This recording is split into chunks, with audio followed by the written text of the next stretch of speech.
right, so today's guest is Ottervon Bismark. How are you, Bismark? Hello. Thank you for having me. So I want to start with before we even get to the politics stuff. I just want to ask you why call yourself Ottervon Bismark? Okay, well, funny story. I have my own Discord server and it's mostly filled with lefties and a lot of them have names that are kind of play on word names with other animals. So like Comrade Meowkovich for cats or Meow if they want to make a joke about, Chairman Mao.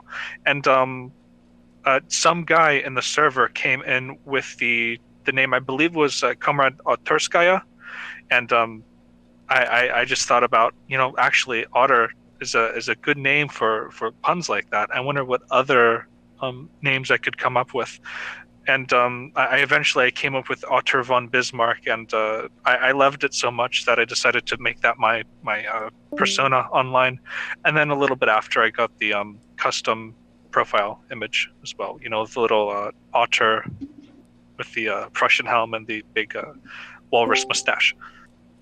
All right.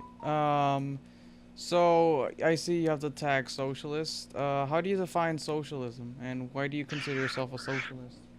Well, there are different types of socialism, and when I like to talk about socialism, I don't like to so much talk about the dictionary definition, as that changes a lot, and a lot of people like to use that to their own gains, and could be hypocritical in their use of the definition. So I like to pick out different socialisms, different types of socialisms historically, and talk about the spirit of this socialist movement or ideology. So I would consider myself a pre-Marxian socialist, and I would say the for pre-Marxian socialism, the spirit of that type of socialism was worker autonomy and democracy. So that's socialism to me, at least the socialism that I follow: worker autonomy and democracy. Okay. Okay. And I remember at one time we were having a conversation, and you considered yourself someone who's very much into Titoism. Yes. So, do you want to explain what is Titoism and maybe talk a little bit about Tito and Yugoslavia?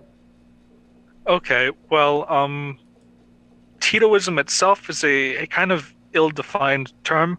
It's used often interchangeably with a specific political and economic structure, or with just the economic and social policies that Marshal Josip Broz Tito used while he was in control of Yugoslavia. Um, Market-wise, economic policies, what he did back in the day isn't exactly what I would want. So, I mean, we could call it maybe contemporary Titoism because we did see some market failings. But basically, there's an open market where people can buy and sell goods as much as they want, but the means of production are owned democratically by the people using those means of production. So basically, businesses are run cooperatively. I guess you could say the workers of a particular corporation or business vote on what that business should do, either entirely direct democratically or through just having a council that decides things, the council members being elected by workers in that corporation. It all depends on what is more practical, depending on the size of the corporation and the exact extent of what the workers have to do and stuff like that. Um, there's other things that I would say that certain things probably should be nationalized, like public transportation, the train system, bus system. Right. That should be nationalized. I believe in completely socialized medicine, and I think certain natural resources should probably also be nationalized. So, saying things that are used for energy should be nationalized. So, a government can better control that for environmental protection reasons, and things like that. And of course, I do like the idea of having some sort of public education system.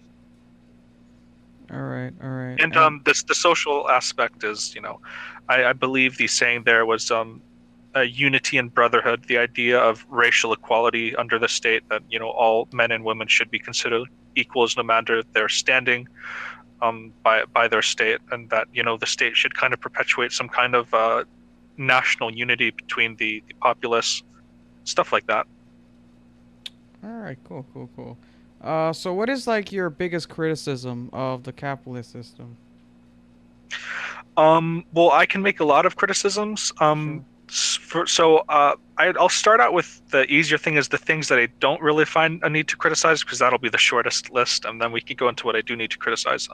So firstly, I think competition in a market is a good thing, especially for consumer goods, which is something that centralized other attempts at socialism have always failed at, even if the state was somewhat good. So even economies that did very fairly well, like Eastern Germany, the German Democratic Republic, even though it wasn't a wonderland like some Marxist-Leninists like to portray it as, it was a fairly stable economy considering of what it came out of. The issue was that obviously they had nothing in the sense of consumer goods and needed to have things shipped over from Right. West Germany.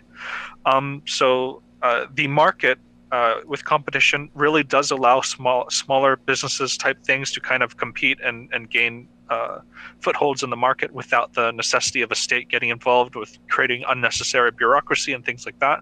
So that's something I do agree with capitalism. And that's probably the only thing I agree with capitalism. For one thing, I believe it's an immoral system in that it is entirely unconsensual. If you do not engage with the capitalist system currently, you die. I mean, if you really don't want to engage with it, you can strip naked and then walk off into the woods and then die from the elements. Because anything else, you would have to engage with the capitalist system. The idea of the current capitalists will say that we need a certain amount of unemployment, so we can have frictional employment that basically keeps wages down and make sure that the workers don't have too much ability to bargain with their employer, so that the employer always has a more powerful position. That's something I don't like. The idea that the system only runs capably because there are people who are unemployed who are suffering. Um, I don't like that. Um, I also think that it leads the incentive to only make profit leads people to do what I would say immoral or unjust things. Perpetuating conflicts in third world countries for the sake of destabilizing them and taking control of natural resources. That's something that I don't like. The Obviously, capitalism has never been good for the environment, and I consider myself an environmentalist. It's something I grew up in. I was a Boy Scout. We did a lot of conservation projects. I really care about the environment, and plus, I like to hunt, and I would rather hunt things that aren't covered in oil and plastics. So we see that in nonprofit systems that environmental protection tends to be a bigger issue. Okay. So those are just a few things. All right. Do you have any Okay, let me ask you this specific question. Do you support international free trade? Yes. Okay. So, yeah, because one thing I noticed, at least a lot of the classical OG type of Marxists actually think that free trade is necessary for the economy, whereas I noticed some other socialists actually hate free trade. And Yeah, well, it's kind of like an issue.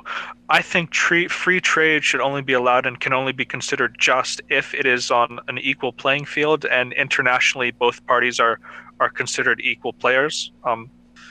So let's say like America technically doing free trade with the Congo, I would say is unjust because obviously there's more standing on the international stage with America, and the Congo doesn't have international rights and protections as much as the United States of America does. So I would say it's unfair.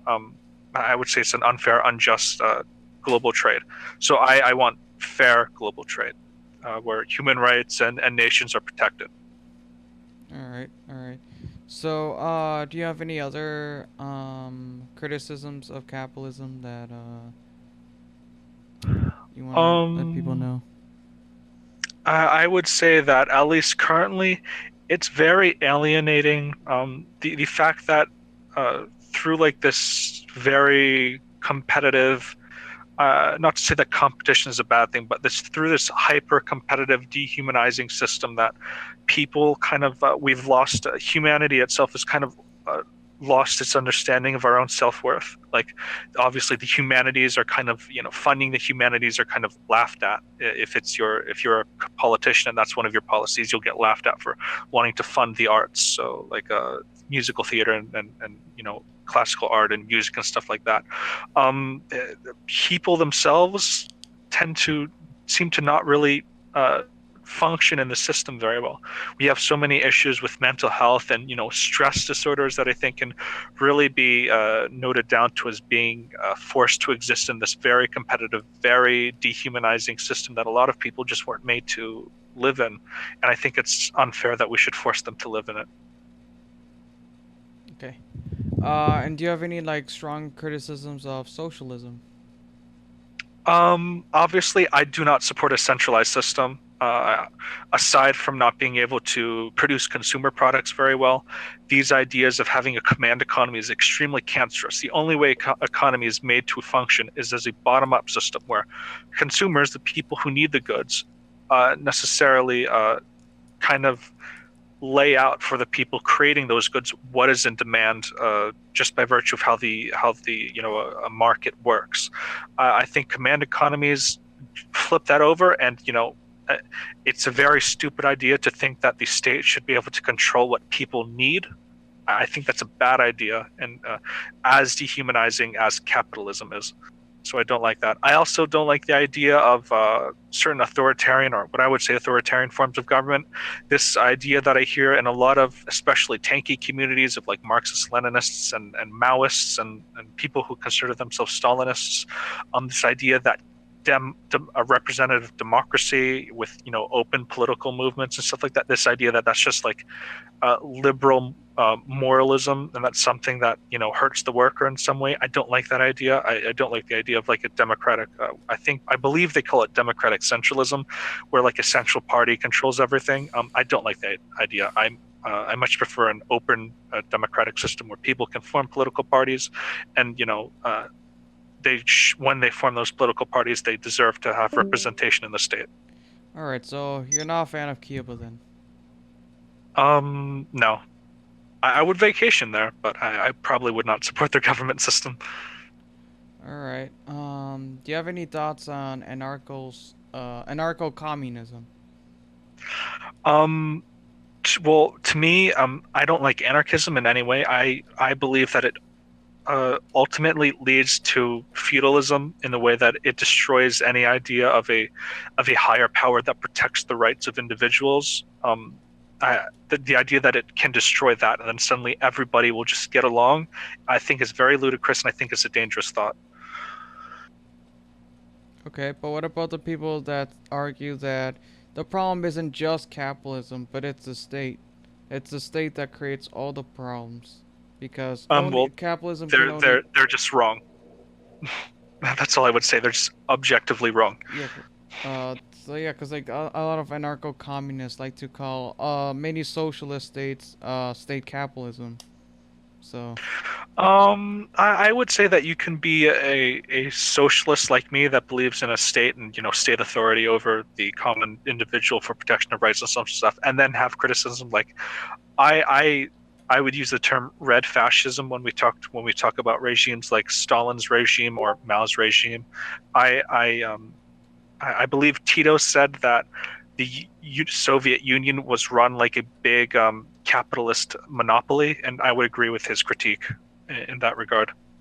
So I noticed that a lot of capitalists like to make the argument that a socialist system has never been successful. But I think a good counter argument to that would be that U.S. intervention in other countries had made it so we can have a successful socialist country.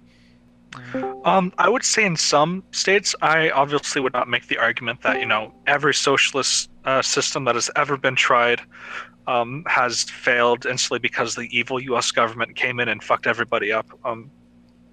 I mean, in some circumstances, it was other states doing the intervention, and then some circumstances, like the USSR, was doomed to fail, if not through the liberalization of the economy through Yeltsin. It would have been through political turmoil, because when people don't feel like they have representation under their government, they turn to violence. But I would say that, yeah, there are certain states, obviously, like I would say Yugoslavia. Maybe I'm biased because I like Tito and Titoism, and Yugoslavia is kind of my state. But I believe that a lot of the issues of the bloody Yugoslav wars, as they're called, came about with the United States funding ethno-nationalistic parties, so they could buy weapons and and after they did that, they cut off all forms of aid to the legitimate Yugoslav government, and that kind of laid the nails in the coffin out for the death of Yugoslavia. And then I would say like one revolutionary state that I very much idealize, and I think a lot of people in the socialist movement need to reconnect with to kind of regain our populist revolutionary spirit that I think a lot of socialists have lost. I think we really need to look back into things like the Paris Commune. I mean, that was a revolution that was started entirely by women, by working class women who were angered about the poor treatment of the working class, obviously, and then the price of food going up because of aristocratic blunders and global conflict, and then eventually they got popular support, and the military changed sides from the French army and supporting the aristocrats to joining up and joining the Revolutionary Army, and eventually, Paris became its own autonomous state. And before they were eventually crushed by the basically what happened is the communards allowed the banks within the Paris Commune to continue to function, which I think was a big mistake on their part. And those banks basically funded and gave out loans to other people in the French government so they could fund and rebuild an entirely new army to come in and crush the Paris communards. So I would say that was an issue. But before, it was eventually crushed, and which led to the Bloody Week, which is basically the new French army coming in and slaughtering innocent communards and women and children on the street of the free territories and everything. It was actually working out very well. I mean, they opened up hotels to the poor, to the people who needed housing, and they allowed them to stay there for free as long as they worked. They opened up schooling to the entire populace, and a lot of things that the French government has now actually came about in the Paris Commune. The idea that everybody has a right to education is something the Paris Commune brought about. The idea that we should be using a lot more welfare to help the poor is something that the communards brought to France, and which was eventually taken over by the superseding government. So, yeah, I would say that some of the best examples of socialism were the ones that were functioning very well on their own, but were eventually crushed by outside influence, either by funding from the United States government or by military action against innocent people. In the case of the Paris Commune. All right. So I guess we're sort of in the middle of the interview. I just want to check. Suilum, are you good for time? You could type or. Yes. All right, cool. And Bismarck. Yeah, I'm good for time. All I'm right. nocturnal. I stay up until 2 o'clock in the morning every night. All right. Awesome. I'm not sure if you answered this earlier, but how did you get into socialism? Well, I had a long political involvement, uh, long history of political involvement all over the internet, and even local politics and stuff. I mean, I first got involvement in politics through Boy Scouts, actually, because part of our merit badge system was that we needed to go to like our public council, and we need to watch people debate about certain like local government issues, like whether or not we want to allow this one pipeline to go through this municipality and stuff like that. So that's my first interaction with politics, and I thought it was very interesting. And then as I got older, about I think it was around the ninth grade of high school, I got into YouTube politics. I was believe it or not, I was a big skeptic. I was a fan of Sargon of Akkad, of V, and of Armored Skeptic and stuff like that. And for throughout most of my high school, I was probably fans of them. And then about senior year, I got a girlfriend and hit puberty and everything, and decided that actually this is kind of stupid. Why am I enjoying this? And so I kind of bumped around other political movements. I got into anarcho-capitalism after I left, the liberalists of Sargon's group. And I was probably the only socially progressive anarcho-capitalist on the internet for a time. And then I moved into this idea of, like left-wing libertarianism, and then eventually I moved to socialism. After seeing, libertarians kind of like getting trounced all over the internet, I moved to more authoritarian means. So I was a tanky, I was a Stalinist supporter, I was a Marxist-Leninist for a while, and eventually I decided that, maybe me bumping around all of these different political movements was a sign that I was looking at it the wrong way. So I decided to write out on a piece of paper, outside of like any label, what I wanted in a government and what I wanted in an economy. And so I wrote down what I wanted, and I looked it up, and I got Titoism, and I looked into Titoism more, and I said, actually, I kind of support this. So now I consider myself a contemporary Titoist. All right, interesting. So, but do you still sort of agree with some of like, let's say, the social or cultural issues that Sargon or v- people like V would like bring up? Absolutely not. No. Oh, you're not pro I Gamergate, can. man? No, no. Somewhat out of spite, I would say the all these gamer gators that were complaining about about gamers' rights and rights to developers and shit because that one game developer was sleeping with one of the reporters that did a story on her. I'm very spiteful towards them because none of them spoke up when larger corporate gaming companies laid off smaller development groups like right when games were coming out and then didn't pay them for their work afterwards. None of them spoke up against that, and I consider most of the gamergaters I would say I wouldn't say hypocritical, but I would say that their concern shouldn't be so much as women in video games and well, maybe that developer cucked her boyfriend and slept with a reporter, and maybe it should be more on actually a lot of these corporate entities are taking over smaller companies, laying off a lot of game developers and gumming up the system with a lot of stuff that would be better served by smaller indie companies or things like that. But I think Gamergate is more than just. I think you mentioned Zoe Quinn and stuff like that. I think there is also just massive corruption happening in gamer Well, and journalism. and I would say that ethics in journalism was a big meme about 2 seconds after the first person said that, unironically. Um, Okay, but like then you also have like Zoe Quinn also doxing people and bullying people, claiming that she was a victim of bullying, but then she would also bully some people herself. well, I mean, yeah, I mean that's a personal issue with Zoe Quinn, and I would say that a lot of, especially people like her, which suddenly became these really big political figures, and we know how the skeptic community are. I think both you and I were used to be fans of Bearing. We know what followers of these guys can be.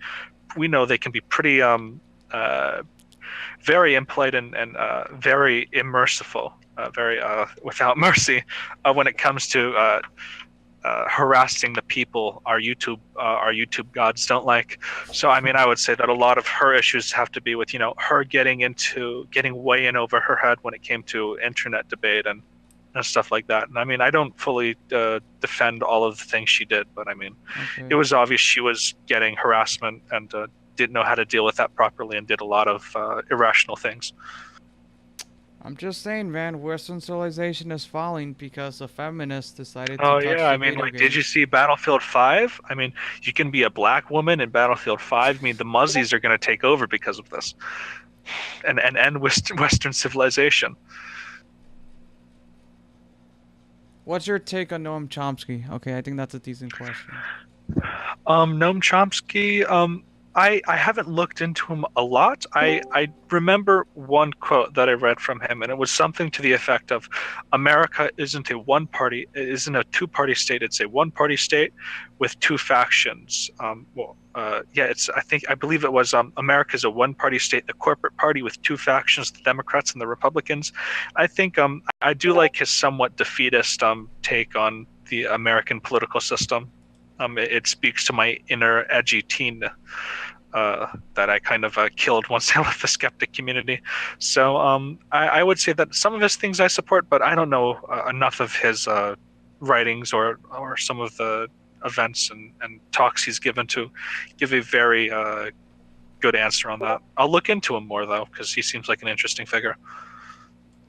All right, it looks like Uncle Klimov wants to ask something.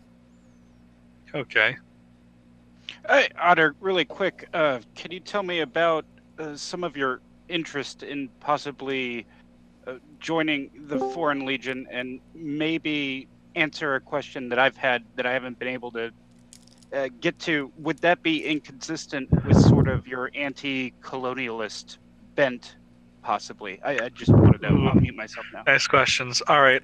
So for my interest in joining the French Foreign Legion, I've always been interested in military history since I was very young, and I was interested when I was a kid. I was interested in dinosaurs, and I was interested in the Napoleonic Wars, both of which are probably similarly violent time periods throughout the history of the planet. Not so much human history, but when I was very young, this is probably when I was like 10 or 11 years old. I watched a documentary on the French Foreign Legion, and I instantly thought that someday I wanted to join them. And even now that I have more of a career path with what I'm going through, I'm getting a bachelor's of science. I'm going to a specialized university. I hope to work in that field someday. But in between then, I mean, like I could take 5 years out of my life to join the Foreign Legion, learn some French, learn how to kick ass, make some military comrades, and get some nice war stories to tell my friends back in America when I come back. I would say that, yeah, it's kind of hypocritical when it comes to like my anti-imperialist stance. But then again, I mean, I could always kind of cop out and say that I'm gaining these military skills to train the anti-imperialists of the future. So I'm using the imperialists' military against them in a way. But yeah, I don't know. I just French Foreign Legion is just a something that speaks to my romanticism and my sense for adventure and wanderlust. So I hope that's a concise enough answer for you. Alrighty then. So let's bring it back to Gamergate for a sec, and then I swear we'll move on to something else. All Uh, right. okay, so Golden wants to ask, how much do you know about hashtag Gamergate outside of the Zoe Quinn situation? I would say a lot because when I was, in the skeptic community and just getting started, they were still making videos about Gamergate.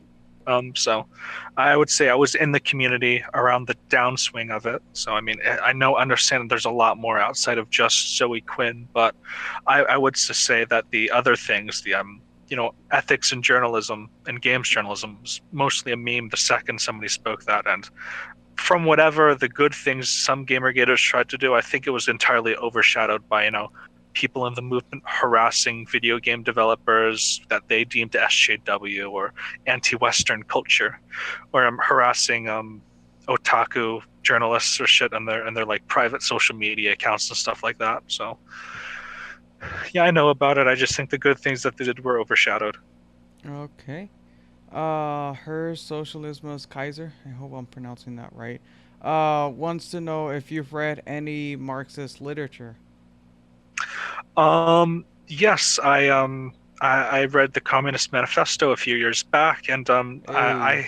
I think I've posted I've posted some of the books that I have. I have A Revolution Betrayed back when I was a Trotskyist, and that lasted all of 3 days. And sadly, I spent the money before I got out of my Trotsky phase, so that's money I'm never getting back. Um, but and I also I own a copy of the select works of Josip Broz Tito, and I do hope to find an English translated version of his autobiography in the future. And I do plan on reading some more works by Lenin, particularly because I do believe that Lenin did have some of that populist revolutionary spirit, and it was kind of overshadowed eventually by the bureaucracy that was created by other socialists, especially Stalin. Lenin, when he was in power, he wanted workers to form their own communities and their own local governments and municipalities and kind of form a representative democracy. He championed rights of racial minorities and gays and stuff, and all of that was almost entirely done away with by Stalin and that whole regime throughout World War II. Okay. So I'll read some works by Lenin. Okay then. So Kaiser also has another question. How does market socialism deal with alienation? All right. Well, alienation. First of all, cooperatives tend to from when they've been studied. Workers tend to be happier within their work when they feel like they have more of a democratic say in their job. Um, Cooperatives also tend to have a larger connection with their local communities as well, and other things. I mean, it'd be hard for me to get down into the nitty gritty details of it, but that's just those are just trends that have been that have been found, that have kind of been found by when other economists and scientists have looked into cooperatives and things that I would want in my market socialist economy. All right then. Let's see if there's anything. And actually, there's more of an answer to that. Okay. Also, with the democratized workplace, workers themselves also get a lot more reward out of their work. They don't have their labor stolen from them, as they set their own paychecks democratically. So the workers themselves get a lot more bang for their buck, so to say. They can enjoy their off work lives a lot more, as they won't have to struggle with being poor and having to be a little bit more frugal with your spending, maybe if you want to have more time with your friends. So I would say, like, in a roundabout way, workers earning more from their own work is a good way to kind of get rid of that alienating feeling. Okay, so someone wants to know, is there anything specifically within the Juche or Kim Il Sung's philosophy that you like? No, I think it's entirely authoritarian, and I do not support it on moral grounds. Not only economic or just basic practical grounds, but I think it's an entirely immoral system. And I don't know. I mean, the people from North Korea seem to like it a lot. I mean, they keep voting Kim Jong Un and other. Oh yeah, they leaders keep. such as I know that extremely democratic state of North Korea. Well, they actually do They have just keep multiple voting him in. parties there, though. There's also I think the Social Democrats of North Korea. Yeah, there's the Kim Il Sung. There's the Kim Jong Un party, and then there's the Kim Jong Un party, but more steps. All right, all right. Let's see. We don't have any more questions at the moment. If there's anything you want to clarify, or if Sweden wants to ask anything. Okay, here's Oh, a sure. question. Why do you think you're qualified to get into the French Foreign Legion? Okay, I don't think that's it. Yeah, I'll answer that. I don't know. I've always been. I mean, through my years of Boy Scout, I mean, we did like 17-mile hikes, and I think that's almost half of what the Foreign Legion is expected to march in a day. So I'm halfway there. Back when I was a kid, I do think that the White Kepi March, I think it's called, is a 25. I think it's a 50-mile 2-day march. So that's 25 miles a day. So I mean, 17 miles in a day is almost there. And plus, I've always been into military stuff. I've been shooting since I was like 12 years old. I've always been more active.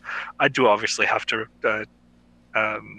exercise more. I'm not what I used to be back when I was into martial arts, but yeah, I think I could probably take the French language easily if there's more people to talk around it, and I'm adventurous.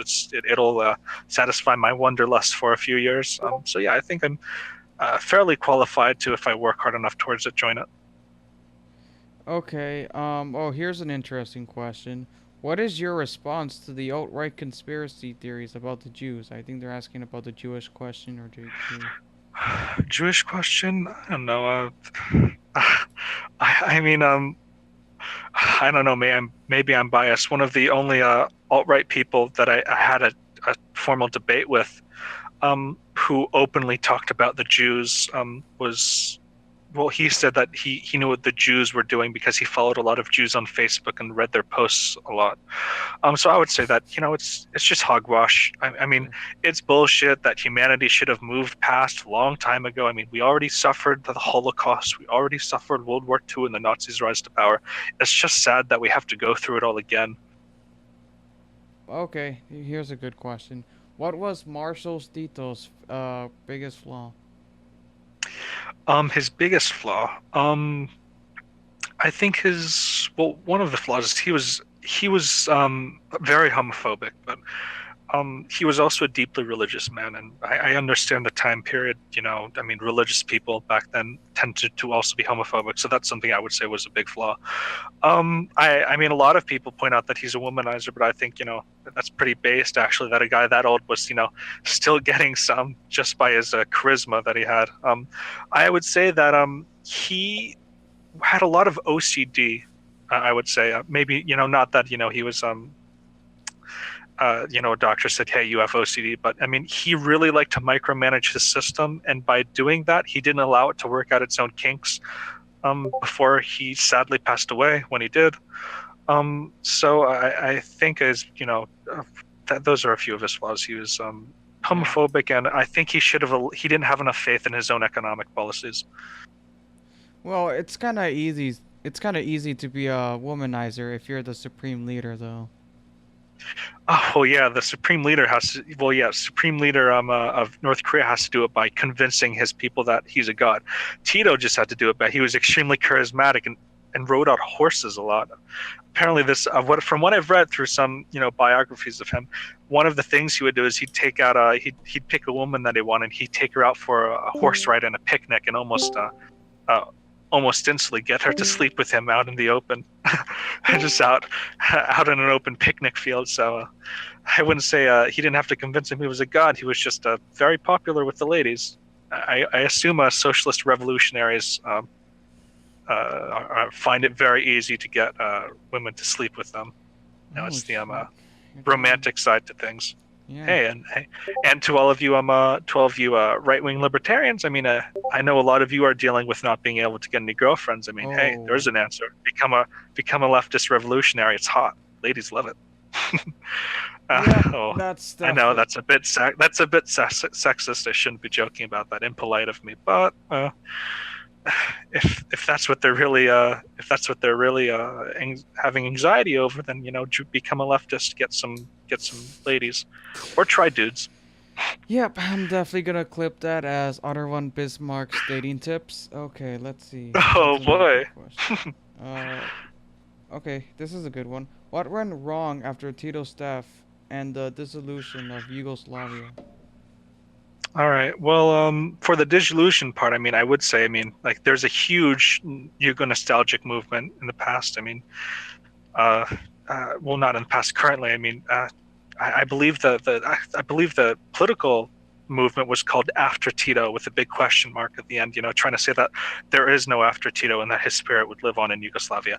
I would say that a lot of the issues were that through his kind of nannying of the system, a lot of people kind of forgot about the ethnic tension that was kind of bubbling under the surface, that wasn't properly dealt with back when it should have been, when the Yugoslav state was prospering and had more control over the separate republics.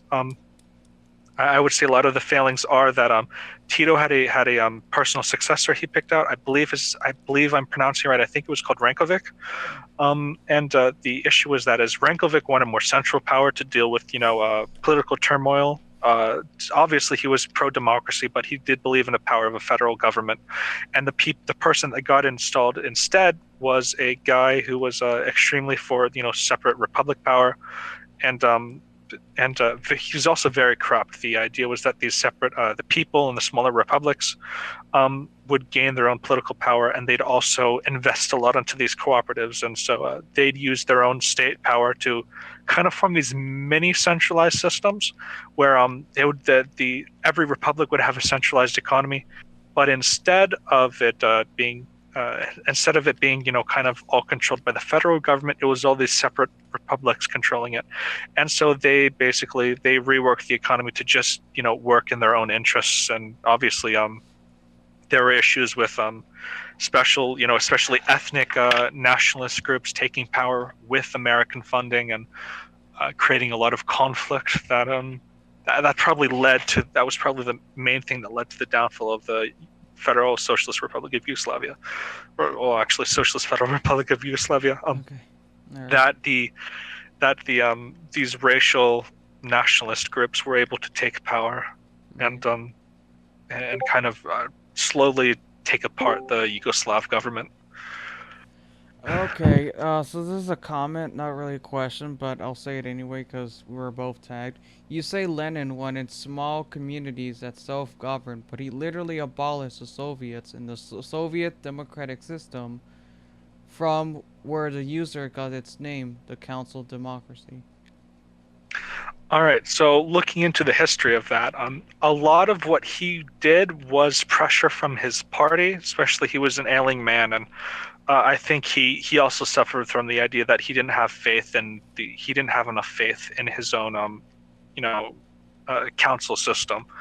I believe that's where we get council socialism. What people call council communism now is kind of based off the earlier ideas of Lenin.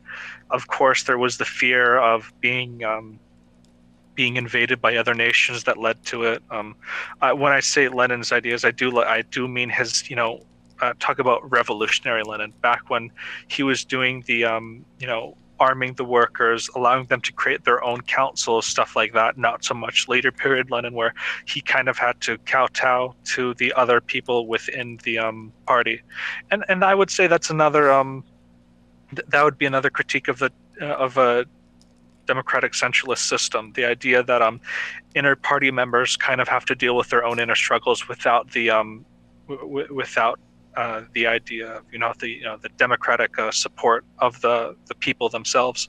So I would say that perhaps if Lenin had existed under a different system where there wasn't a democratic socialist, there wasn't a democratic central state where there were open political parties, that Lenin probably wouldn't have made a lot of the mistakes that he did in his time period. I'm not saying that Lenin was a perfect man. I'm just saying that I do admire some of his aspects. Okay, this is kind of a joke question, but I'll ask it anyway. Do liberals get the bullet too? Well, the liberalists get the bullets, obviously. I guess that depends on the liberal, I suppose. Bill Maher gets the bullet too. Fuck that guy. Oh, Um, fucking big nose and new rule segments. Jesus Christ. Nah, I mean, I don't support capital punishment. So, I mean, I don't suppose there are going to be many liberals getting their minds changed from solids to liquids by our bullets anytime soon. At least if not, at least if I have my way, we probably won't be executing people left and right. alright, so I'm safe.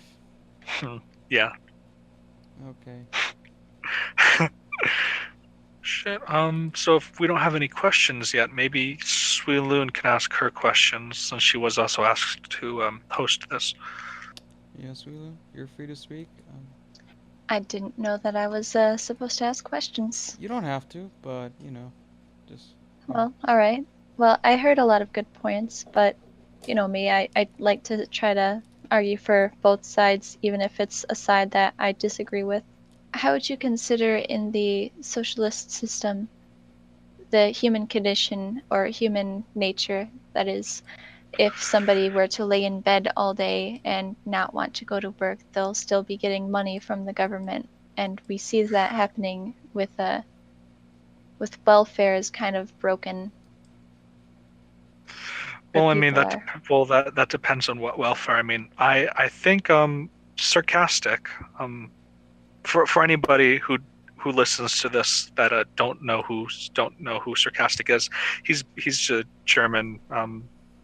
I believe he calls himself an Otto-liberal, but he's a German capitalist, somewhat like a social democrat. And he said that when I talked about what I wanted in a welfare system, I kind of sounded like what Denmark has. And well, Denmark seems to be doing fine with their welfare system, so maybe it's not inherently some kind of issue with human nature and welfare. Maybe it's how exactly we deal out that welfare. Right. And it's important to note that Denmark is not a socialist country. Well, no, they're a social democracy. Yeah. Correct. Depending how you define socialism, they're either a branch of socialism. Like I would say, social democracy is a branch of socialism. Other people wouldn't. I'm sure all the tankies on the internet are collectively slapping themselves on the face right now. And forgive me if I'm wrong. Any Scandinavians listening to me to this? None of the Scandinavian countries or the Nordic countries. They don't call themselves socialists because they're social democracies, and I call Right. them social democracies as well. I just think it's a branch of socialism. Right, and the But type then of again, government that they have is yeah. a constitutional representative monarchy. Right. Sure. Well, I'm talking about their economic systems, which is social Right. democracy.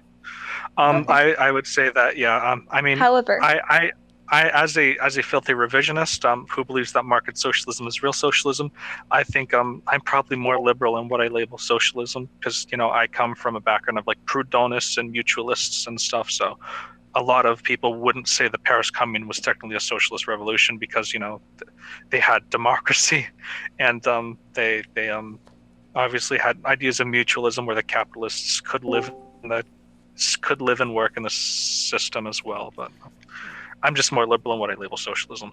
Sure. What were you gonna say, Sweden? I was going to say that it's also important to note that all of those countries also they practice capitalism Yeah. as well as a social Mixed democracy. economy. Yeah. Well, that's what Yeah, mixed social democracy is: having this mixed economy between national a smaller, obviously, national industry, and then obviously open and free markets used to the benefit of society is what I would define social democracy as. And they fit that bill, and I don't think they'll complain if they listen to this. Okay. I have a really good question. All right. This is from someone though. What potential points of failure do you see down the road in implementing your chosen form of socialism? All right. So one big issue is obviously how we're going to democratize the economy, and that's something I've been talking to a lot of other capitalists, and we've been debating on. I think me and Sarcastic had a 4-hour conversation about this one night. So yeah, the issue obviously is democratizing the economy in the first place, and then I mean, there is the issue of maybe having this non-profit modem, people more connected to their communities and stuff, might take a lot of the competition out of the market, which is something I don't really want to do. But I mean, that's something that I could go, I could decide, I could argue either way on, depending on my feeling. I believe other issues could be, a lot of people could just be really bad at running their own workplace if it gets to more complicated things. But I mean, we could fix that with like having people have law firms that recommend corporations legal actions. I mean, we could have economic firms that kind of help out workers when dealing with questions on how to run their own corporation. So I mean, that's something that could be fixed if we do it the right way.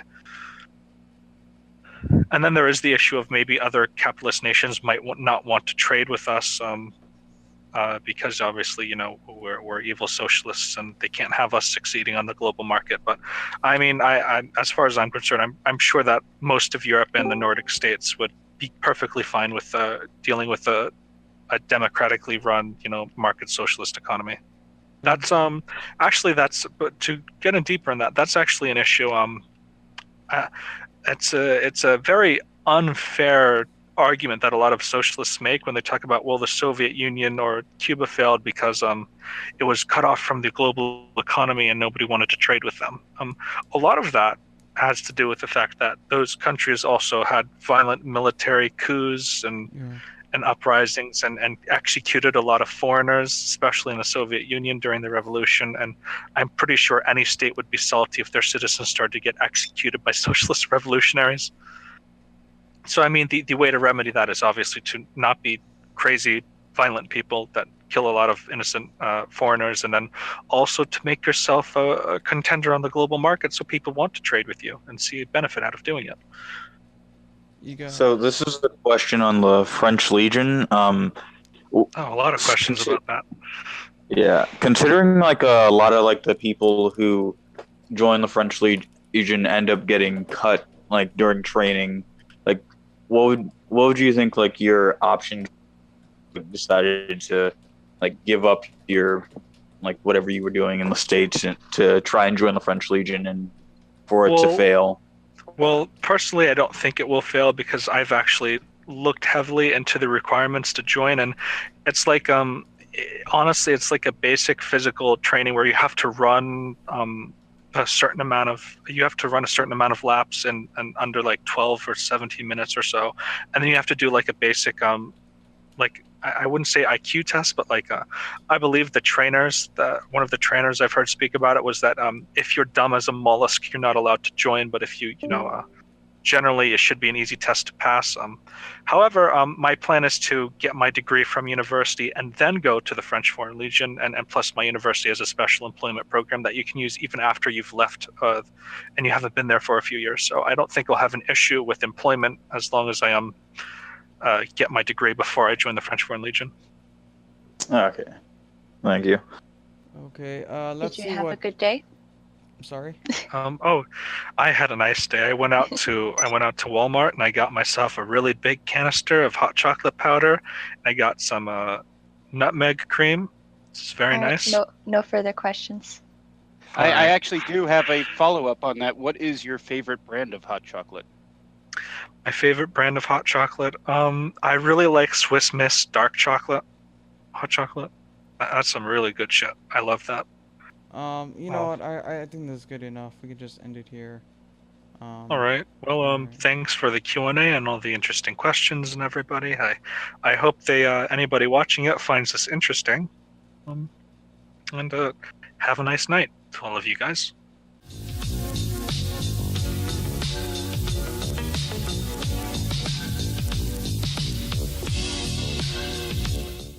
Thanks for watching my video. If you really enjoyed the video and would like to support me, then check out my Patreon. If you don't have the financial means to support me, hey, that's fine. Just subscribe to my channel or leave a comment in the section below. Also, every Saturday night at 9:30 Eastern Time, I do live streams with Revenge of the Dreamer. It's a lot less political, it's a little bit more chill. Sometimes we have other YouTube channels. It's pretty cool, you should check it out. And if you'd like to see interviews or intellectual discussions with YouTube channels, then check out the Classy Liberal podcast. You might find it really interesting. And if you'd like to see updates for more videos or just see me rant on stuff, then follow me on Twitter.